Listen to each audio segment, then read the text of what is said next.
What do you feel is so unique about the power on Hawaii Island, this island? Of the entire chain, this island is more alive than the others. It's constantly growing, it's in constant motion, and it's been a place of mystical, spiritual magic since its offset. People come from the other islands long before the coming of the white people. They came here because they could feel it's a sacred place. And so there are many sacred areas on the island, some that most people can't even go to. There are many power spots on the island that you people go to, that I go to, that are for people to discover more about how they relate to nature spirits, to the spirit of the earth, to the Pele consciousness. There's all kinds of energy that make this island unique. Like there is no time here. Your business tries to tell time, but I would be willing to say that often what you people think of as the proper time and what happens are two different things. Interesting. Only an opinion. And you think the volcano has... An intricate part of it, yes. Yeah, okay.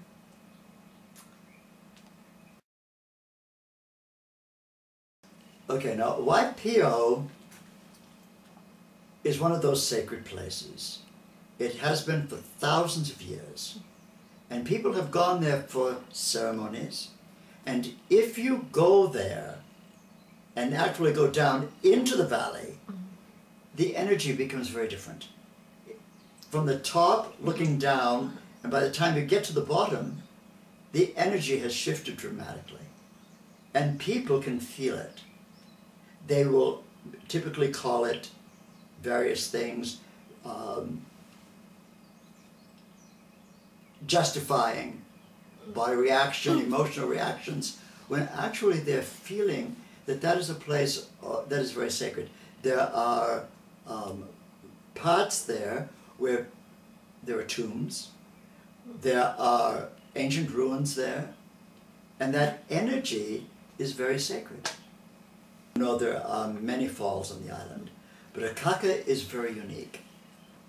When I take some of my students from Japan up to Akaka, they always bring something with them that they can leave, something natural. And I had one man who didn't believe in any of this, but this feelings. There he had some emotional reactions he'd never had before. And he said, but I didn't bring anything to give back. I had him pull a hair. And so he pulled a hair and just left the hair. Last but not least, the Volcano National Park, or different spots within the park. And at the steam vent, that's fun because the steam is coming up all around there. And people miss seeing, they don't bother looking off into the distance, and there are steam vents all through there.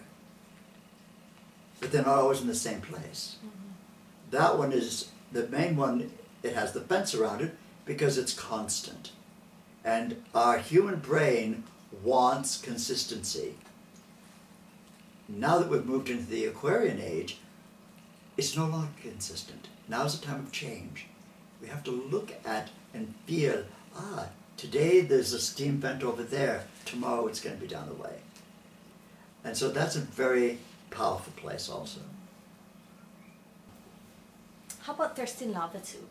So everybody wants to go and see their aura, what they say. So, you know, they're often sticking their hands out and trying to see their aura. Is that something you... Okay. First of all, they're trying, so it's not going to happen. Because seeing the human aura seeing the aura of plants and animals, it's not an intellectual experience. It's not even from the optics. You have to be able to see energy. And to see energy, you have to use the right brain instead of the left brain. And so the left brain thinking, I'm going to do it just like he did, they don't get the experience. Some people make it up.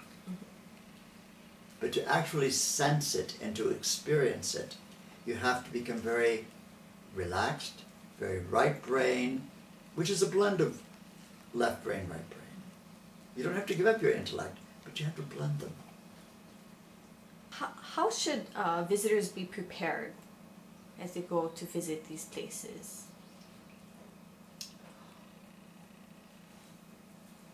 It's important for you not to try to put definition on everything. It's more important that you focus on, what are you feeling? Do you feel like laughing? Do you feel like dancing? And allow yourself to respond to your feelings. Instead of trying to define, say, I had this feeling of joy. I had this feeling of wind in my hair and there was no wind blowing. Often the nature spirit, as they're passing by, people feel it and it's like a little breeze. When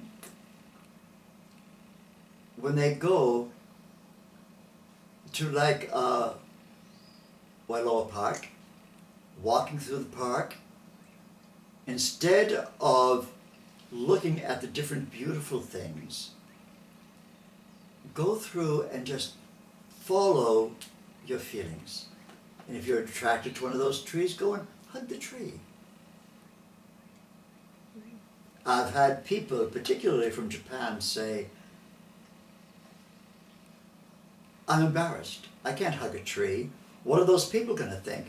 Those people don't even know you, for heaven's sakes. Who cares what they think?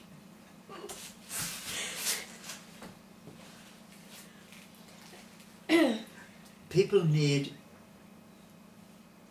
to look at like a kaka. Don't go up there just to see the beauty.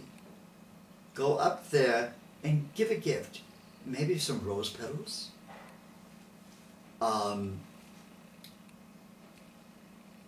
Maybe some grass from your backyard.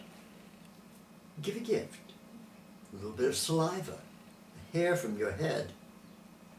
Give something back and say thank you to the beauty there. If you see a rainbow, say thank you. Give thanks. And then the energy builds, and then you will feel, as a tourist, you will no longer feel like a tourist, you'll feel like you're having an experience.